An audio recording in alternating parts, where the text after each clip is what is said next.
نحمدہ ونصلی علی رسول الکریم اما بعد فاعوذ باللہ من الشیطان الرجیم بسم اللہ الرحمن الرحیم رب اشرح لی صدری ویسر لی امری واحلل عقدۃ من لسانی یفقہوا قولی۔ السلام علیکم ورحمۃ اللہ وبرکاتہ۔ عشرہ مبشرہ کی سیریز میں ہماری آج کی شخصیت مسلمانوں کے تیسرے خلیفہ سیدنا عثمان بن عفان رضی اللہ عنہ ہیں۔ آپ کا تعلق بنو امیہ سے تھا۔ آپ قریشی تھے۔ آپ کا لقب ذو النورین اور کنیت ابو عبداللہ تھی۔ آپ نہایت خوبصورت، گوری رنگت اور درمیانہ قد کے مالک تھے۔ شرم و حیا کے پیکر تھے۔ نہایت اعلیٰ اخلاق کے مالک تھے۔ آپ صلی اللہ علیہ وآلہ وسلم نے حضرت عثمان کے بارے میں فرمایا کہ کیا میں ایسے شخص سے حیا نہ کروں جس شخص سے فرشتے بھی حیا کرتے ہیں۔ آپ کی والدہ کا نام عروہ اور نانی کا نام ام حکیم بیضہ بنت عبد المطلب تھا۔ یہ اللہ کے رسول صلی اللہ علیہ وآلہ وسلم کی سگی پھوپھی تھیں اور اللہ کے رسول صلی اللہ علیہ وآلہ وسلم کے والد عبداللہ کی جڑواں بہن تھیں۔ اس طرح سیدنا عثمان بن عفان رسول اللہ صلی اللہ علیہ وآلہ وسلم کی سگی پھوپھی کے نواسے تھے۔ آپ رسول اللہ صلی اللہ علیہ وآلہ وسلم سے عمر میں 6 سال چھوٹے تھے۔ سیدنا عثمان بن عفان کا شمار ان چند لوگوں میں ہوتا ہے جنہوں نے زمانہ جاہلیت ہی میں لکھنا پڑھنا سیکھ لیا تھا۔ شرافت ان میں کوٹ کوٹ کے بھری ہوئی تھی اور زمانہ جاہلیت میں بھی زنا کے مرتکب نہ ہوئے، نہ شراب کو ہاتھ لگایا، اتنے حیادار تھے کہ اللہ کے رسول صلی اللہ علیہ وآلہ وسلم نے ان کے بارے میں فرمایا تھا کہ میری امت میں سب سے زیادہ حیادار شخص عثمان بن عفان ہیں۔ دیگر معززین قریش کی طرح انہوں نے بھی تجارت کو بطور پیشہ اختیار کیا اور اپنی صداقت، دیانت، امانت داری کی بدولت تجارت میں غیر معمولی کامیابی حاصل کی۔ مکے کے معاشرے میں ایک ممتاز اور دولت مند تاجر کی حیثیت سے مشہور و معروف ہو گئے۔ سیدنا عثمان بن عفان عشرہ مبشرہ میں سے تھے۔ سیدنا ابو بکر صدیق کے گہرے دوست تھے اور انہی کے کہنے پر اسلام قبول کیا۔ اسلام لانے والے مردوں میں ان کا نمبر 4 ہے۔ ان سے پہلے سیدنا ابو بکر صدیق، سیدنا علی اور سیدنا زید بن حارثہ اسلام لا چکے تھے۔ مسلمانوں کی تعداد میں دن بدن اضافہ ہوتا چلا جا رہا تھا اور ساتھ ساتھ قریش کا غصہ بھی بڑھتا چلا جا رہا تھا۔ رسول اللہ صلی اللہ علیہ وآلہ وسلم نے جب دیکھا کہ ان کے ساتھیوں کا جینا دوبھر کر دیا گیا ہے تو آپ صلی اللہ علیہ وآلہ وسلم نے صحابہ کرام کو ہجرت کی اجازت دے دی۔ اس پہلے گروہ میں سیدنا عثمان اور ان کی اہلیہ محترمہ سیدہ رقیہ بنت رسول اللہ صلی اللہ علیہ وآلہ وسلم بھی شامل تھیں۔ مدینہ طیبہ میں اللہ کے رسول صلی اللہ علیہ وآلہ وسلم نے سیدنا حسان بن ثابت کے بھائی اوس بن ثابت سے ان کا رشتہ مواخات قائم کیا۔ یہ وقت بہت تنگی کا تھا۔ مسلمان اپنا سب کچھ لٹا کر صرف ایمان بچا کر مدینے آئے تھے۔ مسلمانوں کے لیے پینے کے پانی تک کا مسئلہ بن چکا تھا، کیونکہ وہاں کے میٹھے پانی کے واحد کنویں بیر روما کا مالک بنو غفار کا ایک آدمی تھا جو کہ بہت مہنگا پانی فروخت کیا کرتا تھا۔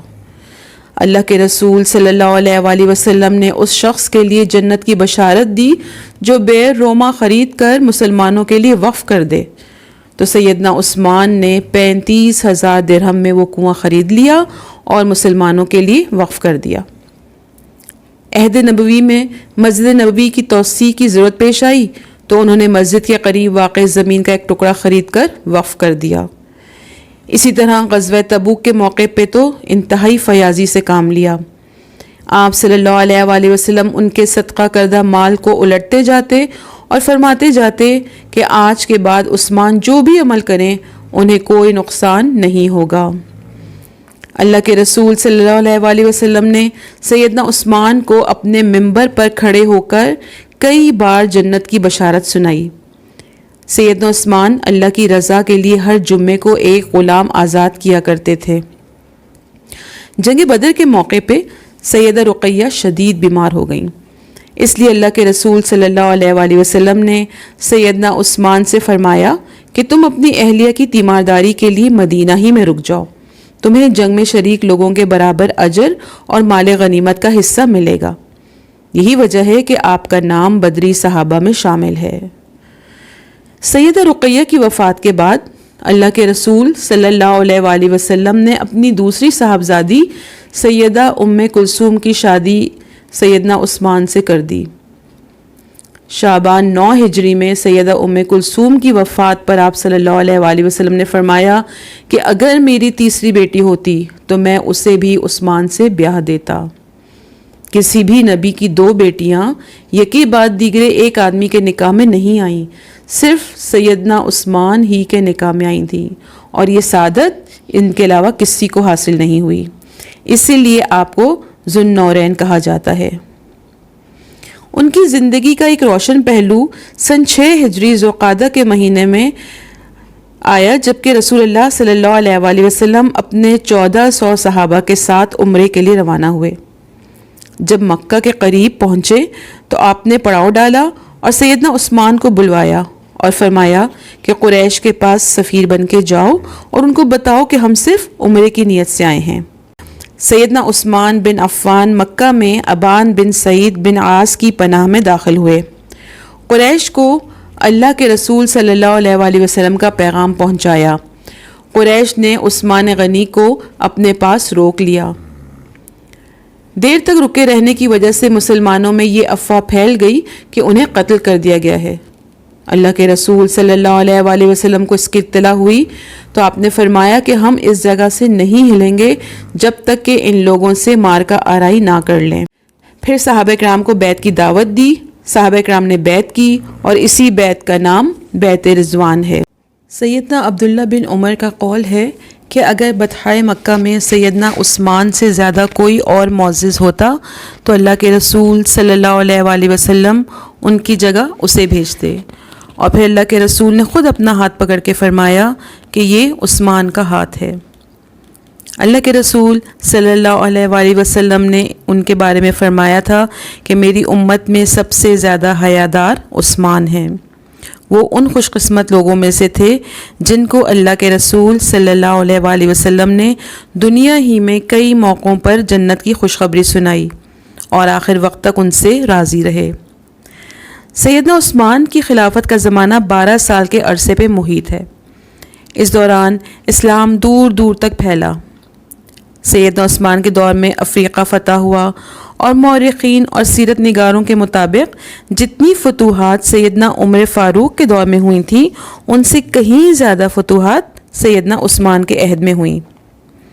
سیدنا عثمان کے دور میں مسلمانوں نے بے انتہا کامیابیاں حاصل کیں، چاروں طرف اسلامی حکومت پھیلتی چلی گئی۔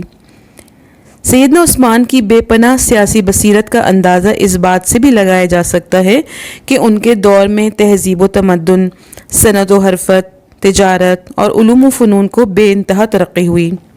دولت اور ثروت کا دور دورہ تھا، اور صحابہ کرام نے مدینہ طیبہ کے گرد و نواح میں خوبصورت مکانات تعمیر کر لیے۔ تجارت کو فروغ دینے کے لیے پرانے بازاروں کے ساتھ ساتھ نئے بازار بھی قائم کیے۔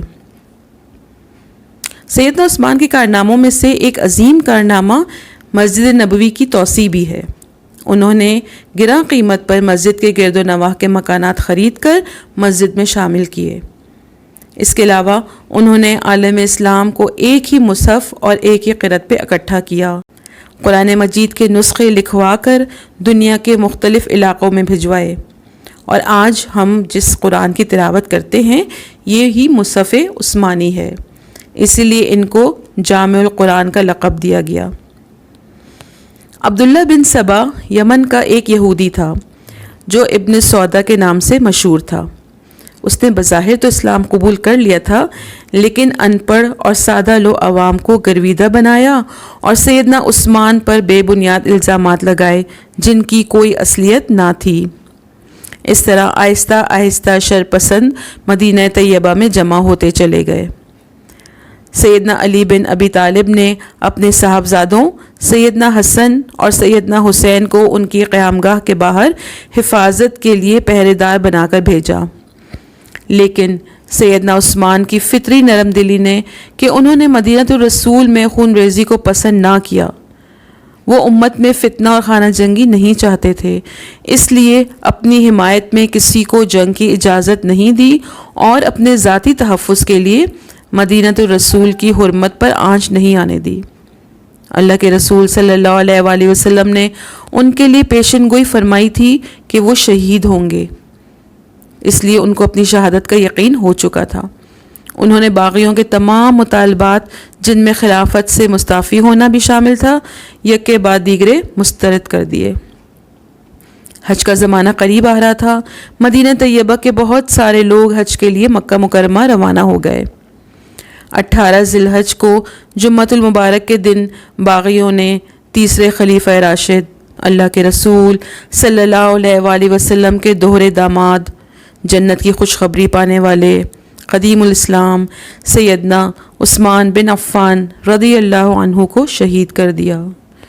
آپ اس وقت قرآن مجید کی تلاوت فرما رہے تھے اور شہادت کے وقت آپ کی عمر 80 سال کی تھی۔ آپ سے 146 احادیث مروی ہیں۔ وآخر دعوانا ان الحمد للہ رب العالمین۔